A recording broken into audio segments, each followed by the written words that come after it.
everybody. We just, Ez and I just wanted to do a short video. Just think it's appropriate at this time. Where we're sort of like coming out of lockdown now, and I'm just aware that there's a lot of angst and a lot of people who are in the same position of not knowing what's happening next, and we just thought that it'd be nice just to listen and just for me to give you a little bit of background information as well of where I am and where I've been over the past 3 months or so and the journey. And as was interested in asking a few questions, and I'm hoping that it would help other people. As always, I always sort of learn and want to pass on information. So, right, where shall we start? So first, I want to just get a bit of background and a bit of a brief outline of your work. Okay. And how you discovered that you could do what you do. Right. Really. Okay. Good place to start. Well, for many years I've sort of felt different. I've just known that I'm not just here to live my life on earth and go through the motions. I know that there's a lot more to it, and I lost my mum when I was 8 years old, and I think that was sort of a turning point for me, really.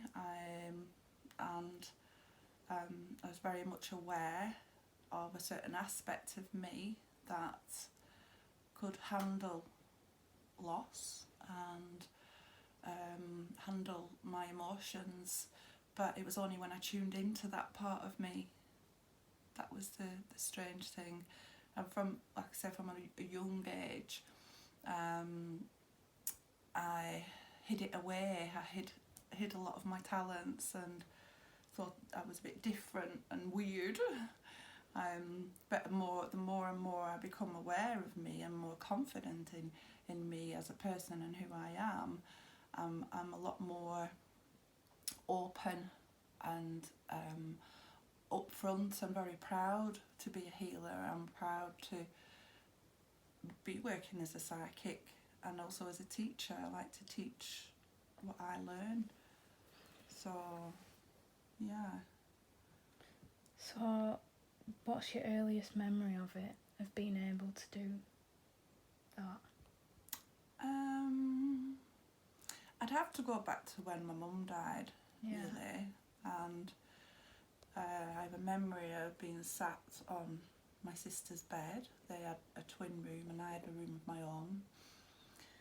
And I was very sad one day, and I just remember sort of being in my own thoughts, and you can imagine being 8 years old and then all of a sudden realising that this is life and this is happening, and yesterday mum was here and today she's not. And as I sat on the bed, all of a sudden this beautiful calmness just came over me, and I didn't want to cry, I didn't want to be sad. I just knew that my mum was still around, not in the physical sense, but I knew that her presence was still around me. And as this light just glowed in the corner of the room, and I now believe it was some angelic presence that was just comforting me and soothing me. So yeah, that is my earliest memory. Right. And then I've got some questions of things that I've always wanted answering, so I thought other people might want them answering as well. Mm-hmm. So I'm just going to start going through them. Okay. So can you see or feel things in people just by walking past them? By walking into their auric field, you mean? Yeah. Yeah. Sometimes I feel very sad, Yeah. very hurt, or that's if I must say that if I've left the house open and forgotten to sort of, protects my own auric field, then I'd be susceptible to tuning into others. And that's to my detriment sometimes. I do often teach that aspect of, preserving your own energy. And my life is my job, and that's why I feel like a lot of the time I'm not actually working when I'm tuning in and helping people. Right. Are you able to see your own future or read yourself? Gosh, good question. All one can do really is live for the now, the present moment now. You can't define yourself by your past. It's a story that lots of people carry around as baggage, and that's your story. However, is it right to look into the future? Is it right to delve into that side of things? And also when people come to me for readings or advice, and spirit only tell that individual what they can actually handle at the time. I don't think it's right to freak people out and tell them things that they couldn't handle. Yeah. But really it's not about seeing into the future. It's about how you feel now in the present moment. Yeah. And then define your future from there. Yeah. So will you just give kind of a brief explanation of what channeling actually is? Like keys and methods and stuff like that. Right. Just help people understand a bit more. Yeah. Okay. Well, a lot of us channel and we don't even realise that we're doing it. And we all have that gift to do it. Yeah. Again, I think a lot of people have a lot of fear that's sort of connected with everything that I do, and it is that fear aspect that holds people back. So as I say to students, take note of toilet thoughts and any inspiration that comes in, or you might be washing up, or you might be just out in your own world and minding your own business, and all of a sudden a fantastic idea comes in and you don't know where it comes from, and you think, oh, that's brilliant, and by the time you get downstairs or back into your room, your conscious mind is then kicked in, and that pattern of thoughts, beliefs, meanings to the individual then sort of like goes, oh no, you can't do that. Yeah. Don't be daft. And really we should just go with that inspiration that comes in, because that's you channeling. Same with getting automatic, getting a pen and pad, with automatic writing. Just give it a whirl and just see what comes through. If you've got something that's pressing, something that's urgent, that needs a yes or a no answer, then there's quite a few different methods you can use to channel that information and get the guidance. We always think that we have to look without ourselves rather than within. Yeah. And much of the time it's what's within that's blocking us, because for many years I always went and followed what other people had told me to do and not really relied on or gone with how I feel and what I think's the right thing to do. But yeah, it's a natural thing, and as time goes on, because we are in an awakening, this is like the new world, the new earth, and as time goes on, we won't have a need for teachers or gurus or shamans who can help us in that way, because we'll be doing it ourselves. Yeah. Just automatically. And then I just wanted to talk a bit about lockdown. I thought you could give some self-care, active kind of healing advice for people, because obviously it's very difficult. Yeah. Maybe speak about death and bereavement and anxiety, because well, they're the main ones, aren't they, that we're dealing with at the minute, and feel that there's a tidal wave of people who are going to be, you know, on the verge of coming out of this lockdown period. They're going to be quite lost and, you know, needing help and support. And my own family's been affected by anxiety and depression, and you know, it's that fear factor that us as light workers, I think it's our role now to sort of step in as possibly like second line of defence. Because obviously there is going to be a lot of repercussions. Yeah, absolutely, and I know that as a healer, and during this time of lockdown where I've not been able to, you know, see my clients and work as I did, then it's made me stop and turn the finger inwards, and there was quite a lot of self-healing that I went through. Yeah. In order to mend different aspects of me that couldn't, or I just didn't have the time to look at before lockdown. But what we've got to do now is just look at ways to move on and upwards, you know, so look at how you feel, you know, and see your cork bobbing on, as I've always said, you know, see that cork bobbing on the surface as opposed to it being, you know, drenched with water and being bogged down and going to the bottom, which would result in anxiety, depression.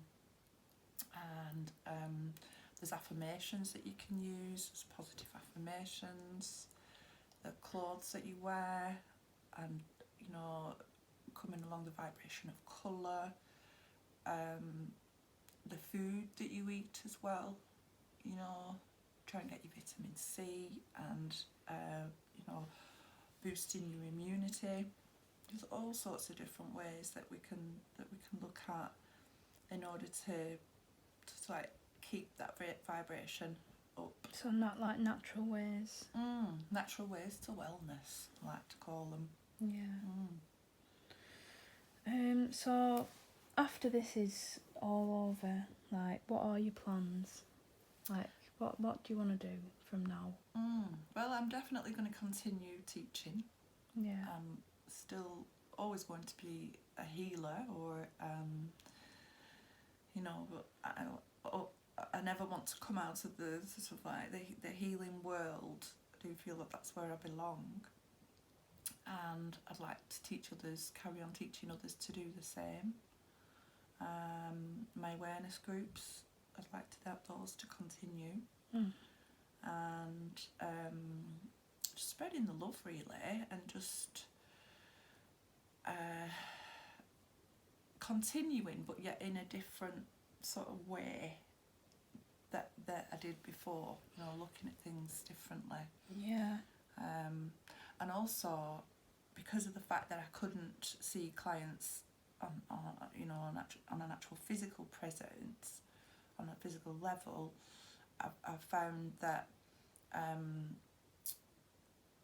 you know, speaking to someone online, or not actually making contact with them physically, that connection is still there. I still see inside the body, I still see where these discrepancies are, where their vibration is out of sync or out of balance. So, and just before lockdown, it was like beginning of March, and sort of before that as well, I do feel that I was guided to looking at that aspect without obviously knowing what was going to happen. Yeah. But clients used to come to me where, you know, there's my couch, climb on, you know, sort you out. But I just think it's more important to give them the tools in order to help themselves. Because healing's a lot like perfume, it wears off after a while. So if that person, and it's not me being a good businesswoman at all, because, you know, money isn't obviously the ultimate here. It's not what I'm searching for. It's pathways to wellness, and that's why it's important to teach people to be able to heal themselves. Heal themselves. Yeah, totally. So what advice would you give people now that lockdown's lifting and things are going back to normal? Well, just to try and see the good in every situation, even the not so good aspects of events that might happen to us, and look beneath what's going on. And they might see repeating patterns, and so if there's an active vibration going on, that'll keep on going on and going on until it's dealt with and and dissolved. So I haven't got like A, B and C as a response to say, oh yeah, do this and this. All I can say is I see each individual as an individual, and if people do want to come and see me or speak to me, I'm available. I'm available for anyone who needs me. I'm not quite sure I answered that question. It's a difficult one to answer. It is, but it's not to look back. Look at the present, and then we can move forward by looking at the present and then projecting forward. Rather than thinking, what's happened and the story at the back of that. And no matter what happens to me, good, bad or indifferent, I always do try and see, pluck all the positives out of that, and leave on a positive, and that includes going to sleep at night. So if you're going to sleep and you've got lovely thoughts going on, then you wake up like that. Whereas if you're going to sleep and you're panicking and you're worrying and there's X, Y and Z going around in your head, then you'll more than likely wake up in that the same mindset. Unbalanced state. Do you want to just speak about your upcoming dates and your events? Yeah, I'm back in action as of Monday the 6th of July. And I'm available for one-to-one sessions. Masks and gloves will be used. Will be there at the ready. And Wednesday the 8th of July, which is 7 till 9, is the start again of my awareness groups. So people can either attend online or they can come to the centre. So you're going to live stream those? Yeah, I think that would be a nice idea, because there might be people who want to attend who are local or who aren't local. And then Chris and Liz from the Harmony Hub, they're going to rejoin us on the 16th of July, which is for the sun baths, the Sunday, and that's 7 till 8 p.m. And again, all the guidelines for social distancing will be in place. The gongs aren't as good over video phone, and it'd be so much better if people could actually be present for that one. But there's other ways and means, So it's all good stuff. It is. I've been away, but I've been on my own sort of healing mission. So School of Healing's back. Shall we add anything more? I think just, letting everyone know you're still here and everything's carrying on. And people that have had problems, they can come to you and they can speak about it now. Now's the time. Because obviously a lot of people will have been very isolated and lonely, and it's just been very difficult. But you've always got to take heart that things do happen for a reason, and no matter what happens, we can pull together and still be there for one another, and just look forward to a new existence and a new bright future between us. So yeah, I just want to just send lots of love to everybody and take care, and hopefully we'll be in contact soon, and I hope this video's helped. Big love.